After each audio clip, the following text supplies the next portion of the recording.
السلام علیکم۔ بیٹا آپ لوگ بیٹھ جائیں، یہ سیاسی محفل نہیں ہے، سرکار کے نام کی محفل ہے، اس کا ادب سب سے زیادہ۔ جلدی سے بیٹھیں پیارے بھائی، اس کی تصویریں نام بھی بنے گی تو انشاءاللہ پھر بھی کام چلے گا۔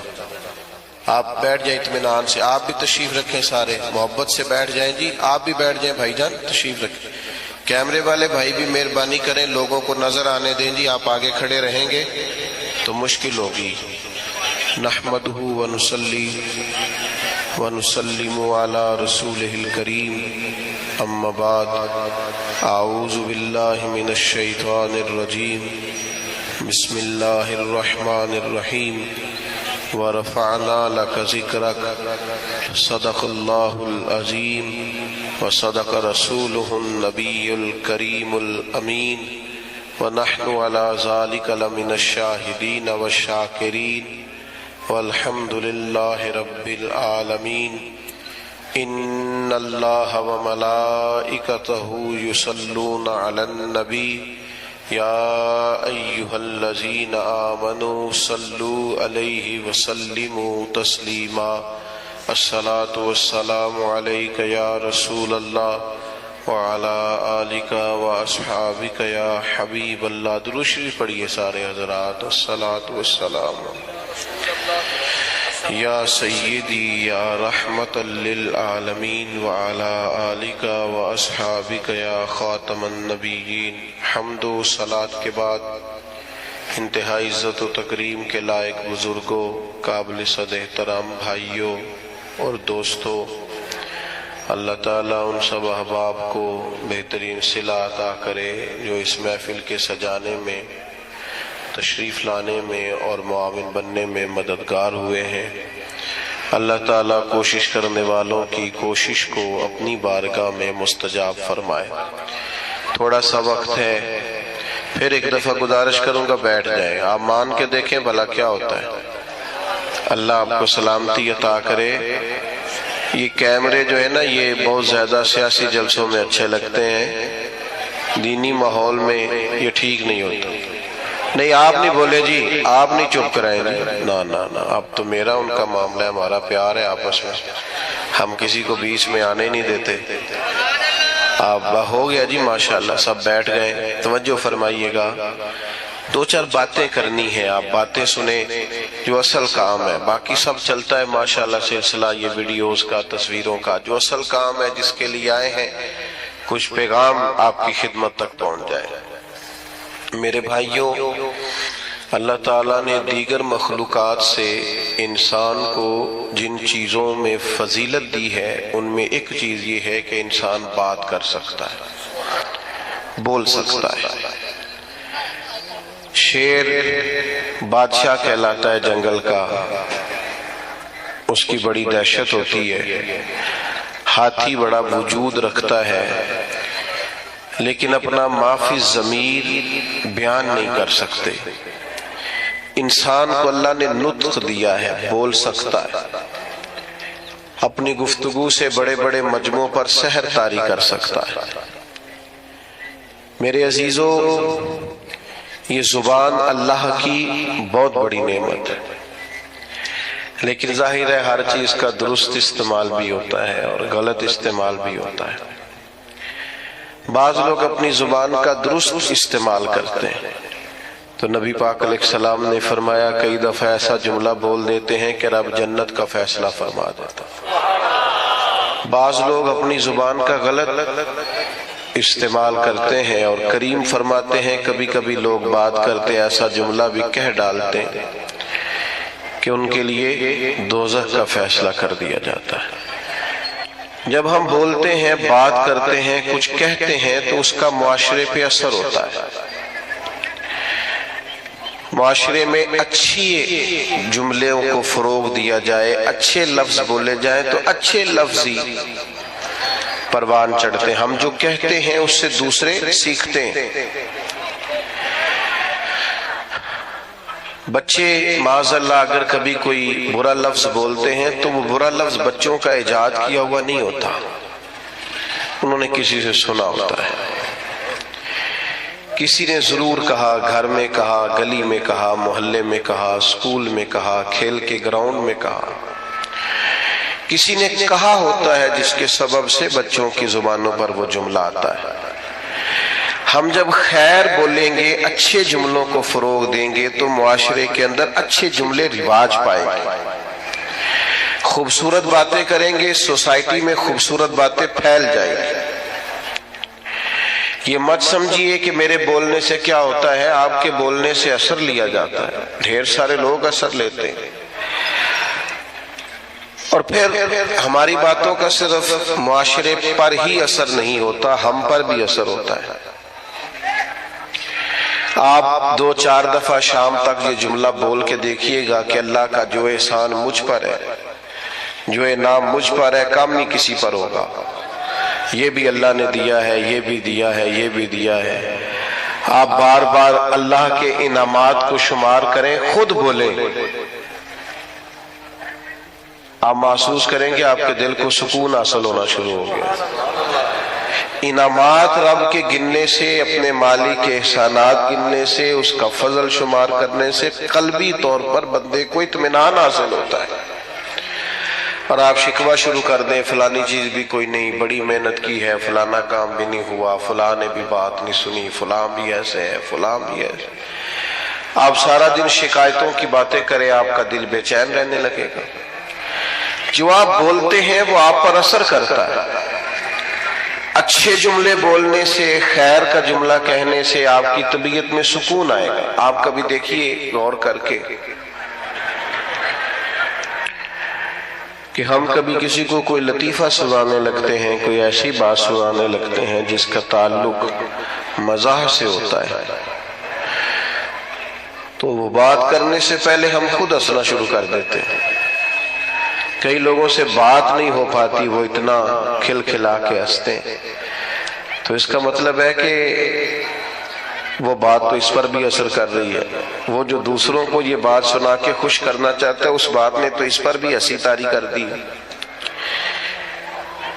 پھر ہم اگر کوئی رونے والی بات کرنے لگتے ہیں، اپنا کوئی دکھ بیان کرنے لگتے ہیں، کوئی ایسا جملہ بولتے ہیں جو ہماری زندگی کا تلخ تجربہ ہوتا ہے، تو بات کرنے سے پہلے بندہ خود رو پڑتا ہے، اور لوگوں کے آنسو چھلکتے ہیں، کئیوں کی ہچکیاں بن جاتی ہیں، بات نہیں ہوتی۔ تو اس کا مطلب ہے کہ ہماری باتیں صرف دوسروں پر ہی اثر نہیں کرتی، ہماری باتیں ہم پر بھی اثر کرتی۔ تو 3 باتیں ہو گئیں تمہید کے طور پر۔ ایک تو یہ کہ زبان کا صحیح استعمال کریں، یہ اللہ کی نعمت ہے۔ دوسرا یہ کہ اس کو جب آپ بولتے ہیں تو اس کا اثر سوسائٹی پر ہوتا ہے۔ تیسرا یہ کہ ہم پر خود بھی اس کا اثر ہوتا ہے۔ اب آئیے اصل مضمون کی طرف کہ جب ہم نے بولنا ہی ہے اور ہمارے بولنے کا فائدہ ہونا ہی ہے معاشرے پر بھی، ہم پر ہی، تو کیوں نہ پھر ہم اس طرح کریں کہ یا خدا کا ذکر کریں یا مدینے والے مصطفیٰ کا ذکر کریں۔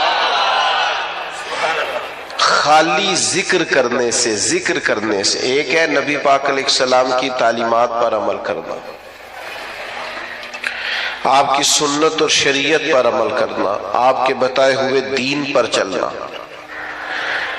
اور ایک ہے آپ کا صرف ذکر کرنا، حضور کے چہرہ نور کا ذکر کرنا، زلف عنبری کا ذکر کرنا، آپ کے اخلاق کا، آپ کے حلم کا، آپ کی بردباری کا، آپ کی خیر خواہی کا، آپ کے انداز تبلیغ کا۔ یہ خالی ذکر کرنا بھی بڑا معنی رکھتا ہے۔ قرآن مجید نے کہا وَرَفَعْنَا لَكَ ذِكْرَكَ، اے محبوب علیہ السلام، ہم نے آپ کے لیے آپ کے ذکر کو بلند کر دیا، آپ کی خاطر آپ کے ذکر کو، آپ کے تذکرے کو اللہ تعالیٰ نے بلندیاں عطا فرمائی ہیں۔ حضور علیہ السلام کا جو ذکر پاک ہے، اللہ نے اسے کتنا بلند کیا۔ حضرت جبریل امین علیہ السلام عرض کرنے لگے، یا رسول اللہ صلی اللہ تعالیٰ علیہ وسلم، رب کریم فرماتا ہے محبوب جہاں جہاں میرا ذکر ہوگا وہاں آپ کا بھی ذکر کیا جائے۔ ہم جب نبی پاک علیہ السلام کا ذکر کرتے ہیں، جب حضور کا ذکر سنتے ہیں، تو معاشرے پر اس کا اثر بڑا گہرا ہوتا ہے، ہماری اپنی شخصیات پر اس کا بڑا گہرا اثر ہوتا ہے، ہم جب حضور علیہ السلام کی یہ بات سنتے ہیں کہ نبی پاک نے مکے کے قریش کو معاف کر دیا، انہوں نے بڑے ظلم کیے، بڑی زیادتیاں کی، بڑی تکالیف دی، بڑی آزمائش میں ڈالا، اس کے باوجود اللہ کے حبیب علیہ السلام نے درگزر کا فیصلہ کیا، تو آپ یقین کریں جب بھی یہ سنتے ہیں نا، جب بھی یہ پڑھتے ہیں، جب یہ بیان کرتے ہیں، تو جنہوں نے ہم سے کوئی زیادتی کی ہوتی ہے انہیں معاف کرنے کو دل کرتا ہے، مزاج پیدا ہوتا ہے کہ یار چھوڑو، اگر ہمارے کریم نے اتنا معاف کیا ہے تو ہمیں بھی معاف کرنا چاہیے۔ جب ہم حضور کی تبلیغ کا ذکر کرتے ہیں کہ سرکار طائف تشریف لے گئے، عکاظ کی منڈیوں میں گئے، نبی پاک دور دراز لوگوں کے پاس پیغام دین لے کے گئے، پھر دل کرتا ہے یار ہمیں بھی تو کسی کو کہنا چاہیے نا یار نماز پڑھا کر، ہمیں بھی کسی سے کہنا چاہیے قرآن مجید کی تلاوت کر، ہمیں بھی کسی کو کہنا چاہیے کہ اچھے اخلاق کا مظاہرہ کر۔ آپ جب حضور کے حلم پاک کا ذکر کرتے ہیں، بردباری کا، کہ سرور کائنات صلی اللہ تعالی علیہ وسلم میں ٹھہراؤ تھا، بردباری تھی، آپ بڑی جلدی جلال نہیں فرماتے تھے، برداشت کرتے، کشادہ روئی سے بات سنتے، مخالفین کی باتوں پر بھی محبوب علیہ السلام اپنے دل کو کشادہ رکھتے۔ جب ہم اس بات کو سنیں گے تو انشاءاللہ ہم بھی اپنے غصے پر کنٹرول کریں گے، ہمارا مزاج بنے گا کہ یار بڑی جلدی ہمیں ہر بات میں اتنی جلدی ڈسٹرب نہیں ہونا چاہیے، اتنا اللہ نے ہمارے نبی کو علم دیا۔ لیکن ہمارا مسئلہ یہ ہے کہ ہم سارا دن فضول قسم کی ویڈیوز دیکھتے ہیں، فضول قسم کی چیزوں پر وقت ضائع کرتے ہیں، تھوڑی دیر کی مسکراہٹوں کے لیے گپ شپ میں اپنا ٹائم ضائع کرتے ہیں۔ اگر حضور کی سیرت پاک کو پڑھیں، نبی پاک کی مقدس زندگی کا مطالعہ کریں، ہماری شخصیت میں نکھار پیدا ہو، ہمارے اندر بلا کی تازگی آئے، ہم خود محسوس کریں کہ اللہ تعالیٰ نے کروڑہا نعمتوں سے ہمیں متمتع اور مالا مال فرمایا۔ آپ دیکھیے حضور کا ذکر پاک کرنے سے سوسائٹی میں اثرات کتنے بہترین مرتب ہوتے ہیں۔ اب صرف سمجھنے کی دو چار باتیں ہیں، وہ سمجھ لیں۔ سب سے پہلی بات یہ ہے کہ نبی پاک کا جب ذکر کریں گے تو یہ ذکر عام ذکر نہیں ہے، اس ذکر کے آداب ہیں۔ میں نے ابھی آپ سے عرض کیا نا کہ آپ بیٹھ جائیں، آپ کا لہجہ خوبصورت ہو، آپ موبائل پر زیادہ متوجہ نہ ہو، حضور کا ذکر پاک ہے نا، اس کے آداب ہے، اس ادب کا لحاظ کریں۔ جب بھی حضور کا ذکر کریں تو تھوڑا نا اس میں آپ زیادہ خوبصورتی لائیں، زیادہ اس کے اندر الفاظ کا چناؤ عمدہ ہو۔ صحابہ کرام علیہم رضوان ایمرجنسی کے حالات میں بھی نبی پاک علیہ السلام کے آداب کو نہیں بھولتے تھے۔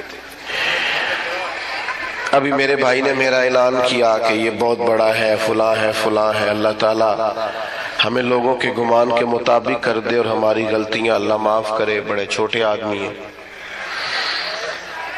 تو خدا نہ خواستہ یہاں اگر میری پگڑی کے شملے کو پیچھے آگ لگ جائے تو کیا میرا بھائی پہلے یہ کہے گا کہ حضرت قبلہ علامہ شیخ، وہ اتنی دیر میں دل چیک کرے آگ سارے سر تک پہنچ جائے؟ جب ایمرجنسی ہوتی ہے تو اس وقت القابات نہیں پکارے جاتے، اس وقت تجھے کہیں گے مولانا آگ لگ گئی، پیر صاحب وہ آگ دیکھیے، آگ دیکھیے، اس وقت آداب کا زیادہ خیال نہیں ہوگا۔ ہمارے ہاں ایمرجنسی میں آداب یاد نہیں رہتے، پر صحابہ چونکہ حضور کا ذکر کرتے تھے